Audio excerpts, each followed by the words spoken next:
class. Bago tayo magsimula sa ating klase, maaari bang pumayo para sa ating panalangin?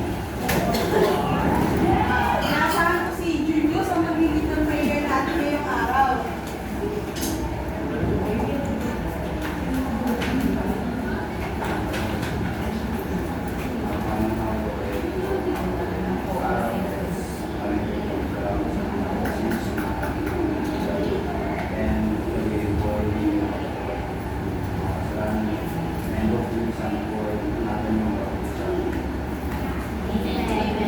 Yun, bago tayo umupo, ay maaari niyo bang bunutin ang mga kalat sa inyong ilalim at ilagay sa inyong bulsa para mawala ang kalat.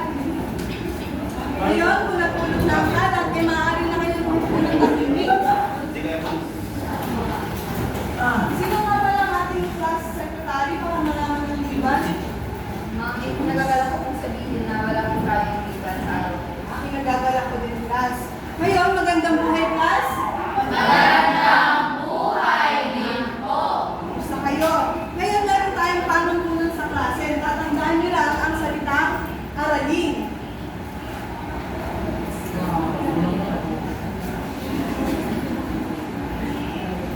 Ayan. Basahin nyo nga ang ating aralin, class. Atensyon sa guro. Respeto sa lahat. Ayusin ang mga gamit. Lumahok sa ating mga talakayan.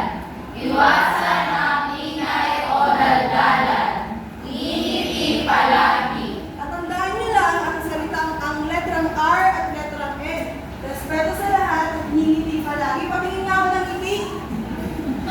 Parang mga ngiting gutom. Ngiting pagod. Bago tayo magsimula sa ating talakayan, magkakaroon tayo ng latest live na latest news. Magbigay nga kayo ng latest news sa inyong barangay Iris. Ano ba sa inyong barangay ngayon?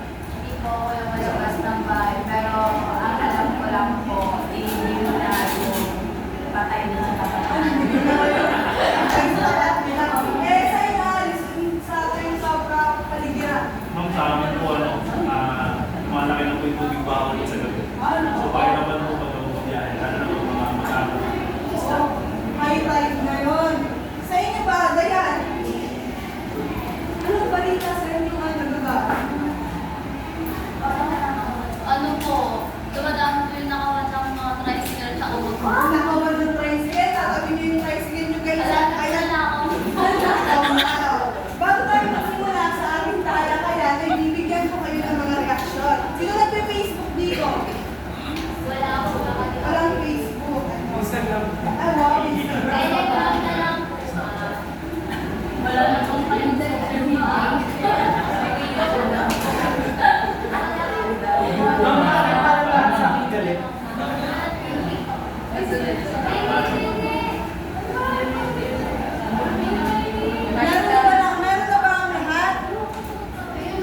Meron na ba ang lahat? Sinong sobra?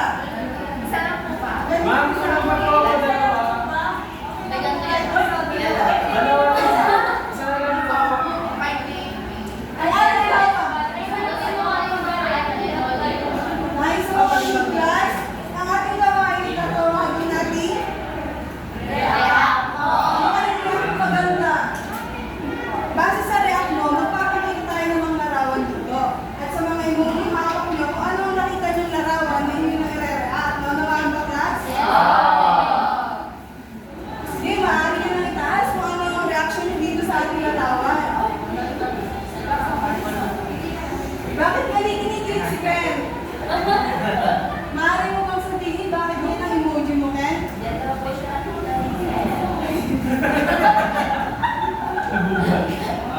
Kasi po na-appreciate ko po yung hugis niya. Ikaw ka rin, Alessandra. Ano po?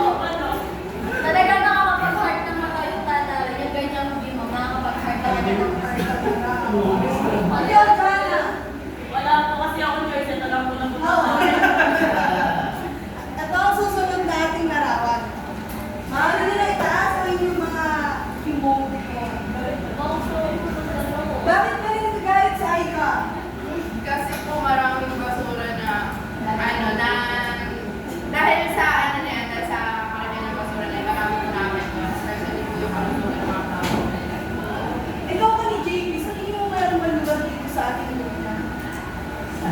May lugar ka din sa atin na ganyan. Lahat po na lugar. Lahat na lugar. Sa pento po sa barangay namin, patulog po sa mga hindi naman dumadami po. Nakakalungkot isipin na po ba sobrang nangyayari sa ating mga yaman. Ang susunod na larawan. Maano na nagtaas ngayon yung moticon. Ano po yung Dolomite Beach? Isa siyang beach na malinis. Meron pa kanikay niyan. Parang pinagawin Meron niya. pa. Bakit ba rin natutuwa si Lucy? Ba't ka rin natutuwa, Lucy? Kasi po walang kalan. Walang kalat, hindi ka tulad kanina na makalat, no? Para sa huli, maaari na itaas ang emoticon. Ano po yung class number? Siguro ang minute si Galinda, tapos tinako. Ba't ganito magalit si Iris?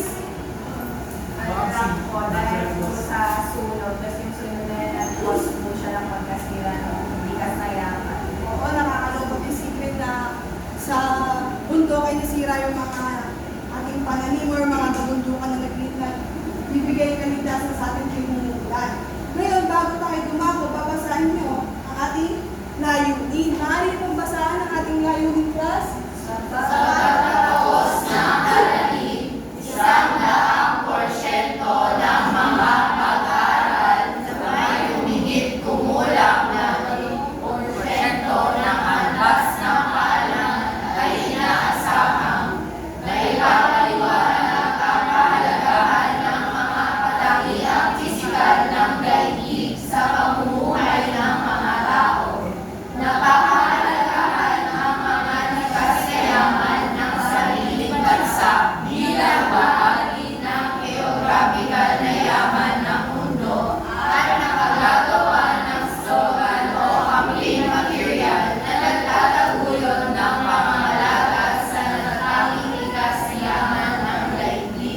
Yun, bago matapos ang ating aralin, inaasahan ko na kaya nyo na ipaliwanag ang kahalagahan ng katangiang pisikal ng daigdig at kaya nyo na rin pahalagahan ang likas na yaman. O naman ba, class? Oo!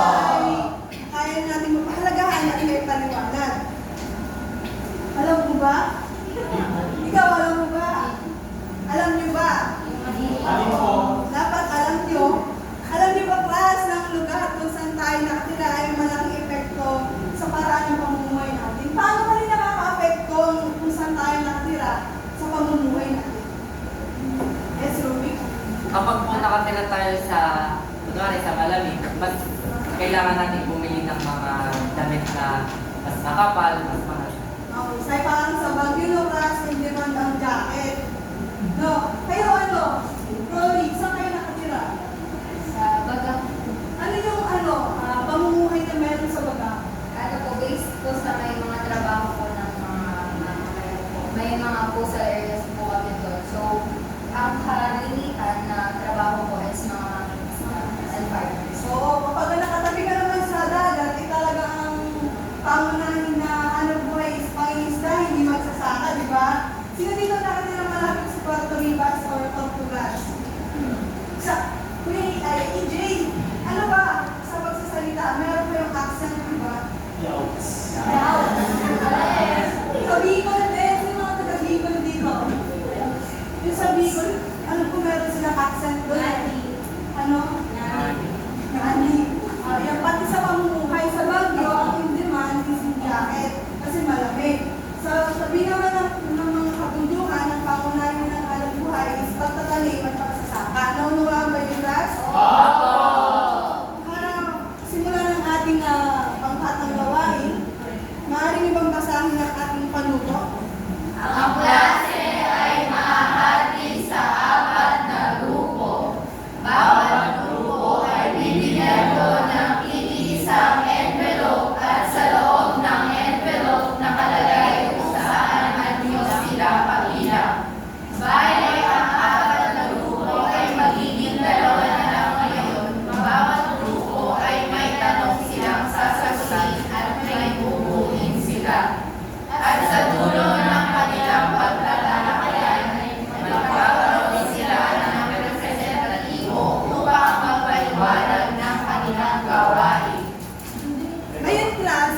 kayo ng 1 to 4. Magsisimula kay Julius. 1. Box na. 1.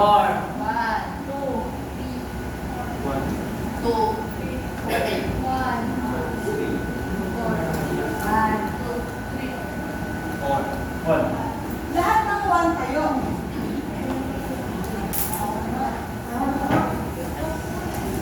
Ito yung envelope nyo. Sinong leader nyo? Jamie po. Parang yung number 2 kayo. Ako na yung 1. Sino leader nyo? Number 3, sino ano? Ito lang. Number 4.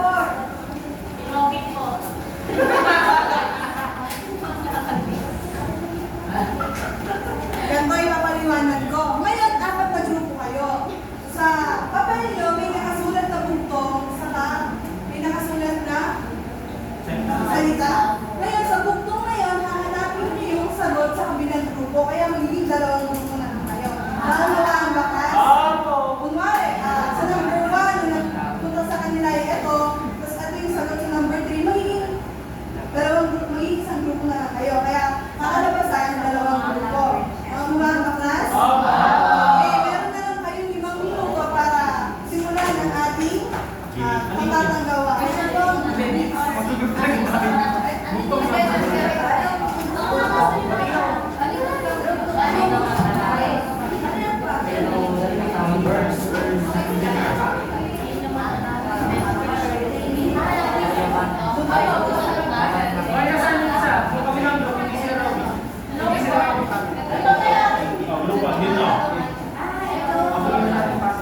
Pagkakahan nyo na, ayun, pabahan nyo na ang ito.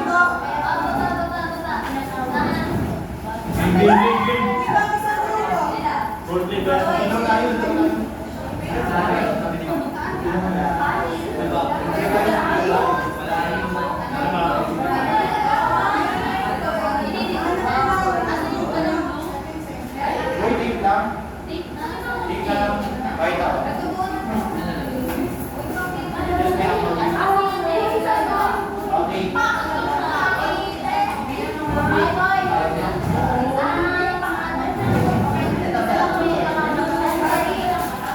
Maaari lang mo kayong gumawa ng tahimik. Ras.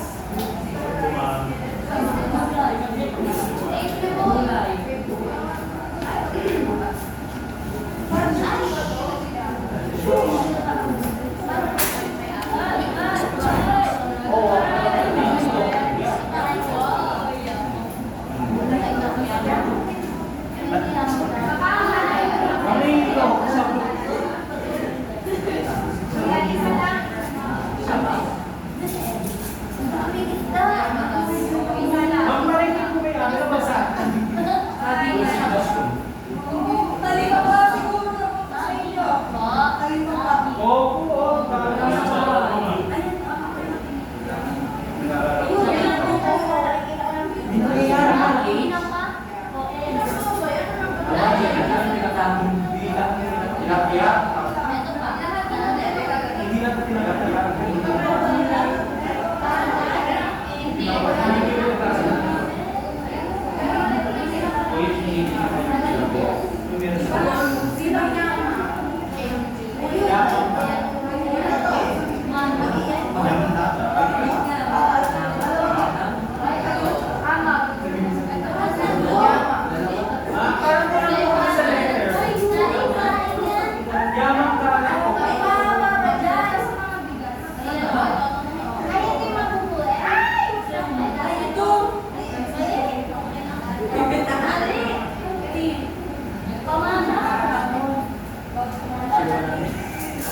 Also pray. Binigay sa aerobic yung ano. Na-aerobic yung stretch. Sorry. Bigyan. Ito muna yung reaction.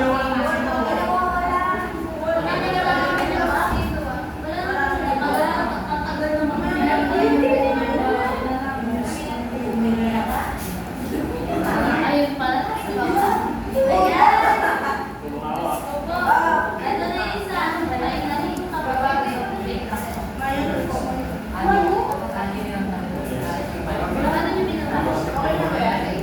Ay, Sa baba na yung dugo. wait lang, wait lang.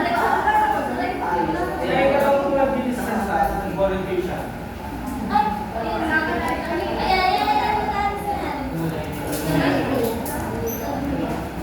Ay, ayan,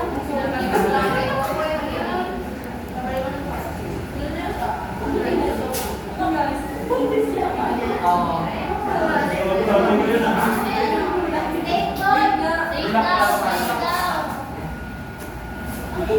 Wait lang, kami kukunin ng popo.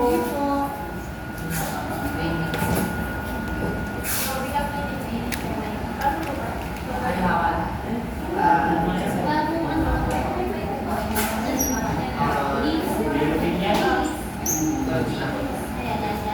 Ang dami.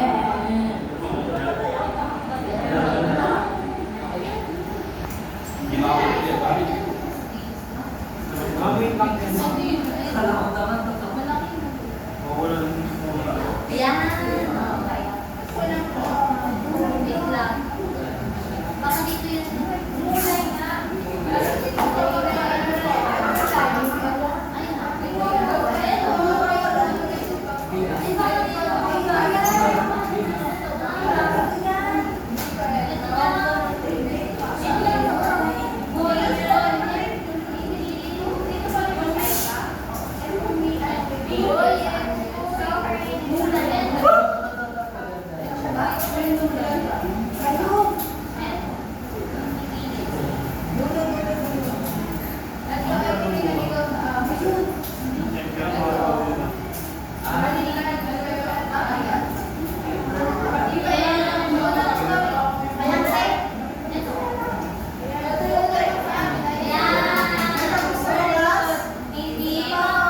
Bakit maingay nga?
nandun yung mga taniman ng mga magsasaka, yung mga bundok, and yung mga lamang ay mga karagatan. Sa tingin mo, mahalaga ba ang mga ano dyan? Yes po ma'am, kasi po first of all po yung bigas po, ito po is kailangan po natin siya sa pang-araw-araw na pamumuhay po natin. And then yung mga gulay, nagbibigay po sila ng mga sustansya po sa mga tao, then sa akin po. And sila po, yung mga farmers po, sila po yung nag-provide yung ng mga bigas and ng mga gulay na kakain. Matandaan natin na itong mga farmers. Ang mga farmers ang nagbibigay ng pagkain sa ating kapagkainan sa pang-araw-araw. Kaya kapag nawala sila, hindi na tayo makakangiti dahil sa sobrang para naman sa pangalawang reporter ay ang yamang dagat. Sino mag-report?